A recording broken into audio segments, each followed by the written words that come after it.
दोस्तों, महाराष्ट्र के विधानसभा चुनाव में अभी भले ही वक्त है, चुनाव की तारीखों का ऐलान नहीं हुआ, लेकिन तमाम जो सर्वे सामने आ रहे हैं वो सर्वे महायुति अलायंस की नींदें उड़ा रहे हैं।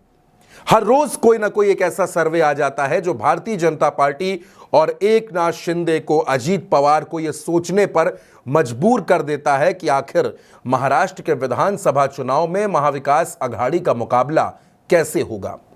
एक तरफ तमाम सर्वे बीजेपी को बेचैन कर रहे थे, तो दूसरी तरफ छत्रपति शिवाजी महाराज की प्रतिमा गिरने के बाद महाराष्ट्र के लोगों में महायुति के तमाम नेताओं के खिलाफ गुस्सा सातवें आसमान पर है। इसी गुस्से को भांपकर सबसे पहले अजीत पवार ने माफी मांगी, फिर एकनाथ शिंदे ने माफी मांगी और आखिरकार प्रधानमंत्री नरेंद्र मोदी को भी महाराष्ट्र के लोगों से माफी मांगनी पड़ गई। लेकिन दोस्तों, माफी मांगने के इस एपिसोड के बावजूद महाराष्ट्र में भारतीय जनता पार्टी लगातार कमजोर होती जा रही है। उसका जो अलायंस है वो भी कमजोर हो रहा है। अब जो ताजा सर्वे आया है वो दरअसल मुख्यमंत्री के चेहरे को लेकर है।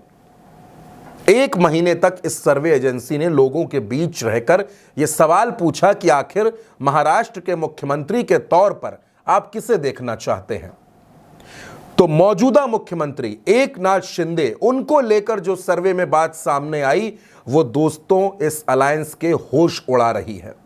इस सर्वे में यह सामने आया कि महाराष्ट्र में सिर्फ 18% लोग एकनाथ शिंदे को दोबारा मुख्यमंत्री की कुर्सी पर देखना चाहते हैं।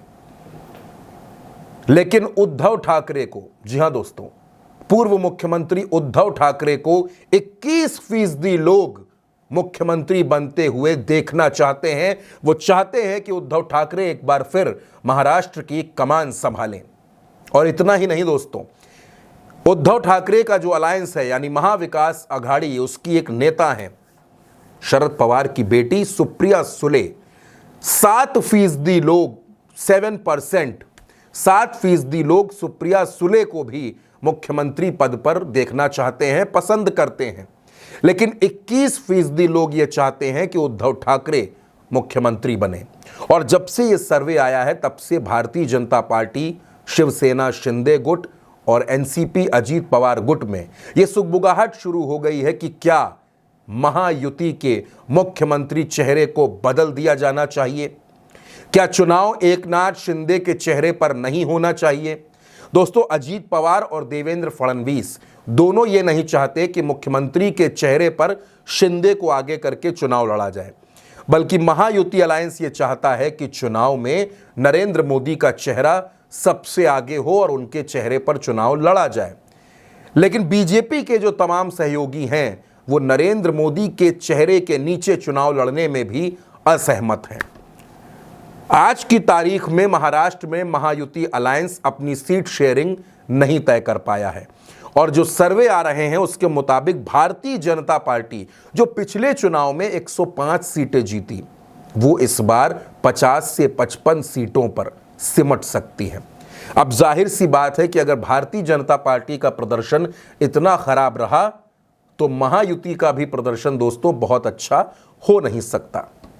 और इसी वजह से भारतीय जनता पार्टी के नेता हो या महायुति में शामिल तमाम दलों के नेता सब बेचैन हैं। सबको यह नहीं समझ में आ रहा कि आखिर महाराष्ट्र के चुनाव में कौन सी रणनीति अपनाई जाए। जबकि दूसरी तरफ महाविकास अघाड़ी में शरद पवार और उद्धव ठाकरे लगातार रणनीति बना रहे हैं और छत्रपति शिवाजी महाराज के अपमान को मुद्दा बना दिया है। सड़कों पर उतर गए हैं, प्रदर्शन हो रहे हैं, नाराजगी जताई जा रही है और सीट शेयरिंग भी लगभग अंतिम दौर में है। यानी तैयारियों के मामले में भी महाविकास अघाड़ी महायुति से आगे चल रहा है और मुख्यमंत्री पद की पसंद के मामले में भी उद्धव ठाकरे एकनाथ शिंदे को पछाड़ चुके हैं। अब महाराष्ट्र के चुनाव में लोगों का मूड किसके साथ है, लोगों का मन किसके साथ है, ये चुनाव नजदीक आते आते पता चलेगा। लेकिन फिलहाल दोस्तों, महाराष्ट्र की लड़ाई बड़ी कांटे की होती जा रही है। महाराष्ट्र के समर में उद्धव ठाकरे लगातार बढ़त बना रहे हैं और एकनाथ शिंदे अपनों से ही घिर गए हैं। दोस्तों, इस खबर पर आपकी जो भी राय हो, अपनी राय हमें कमेंट सेक्शन में जरूर बताइएगा और उल्टा चश्मा यूसी को सब्सक्राइब करना बिल्कुल मत भूलिएगा।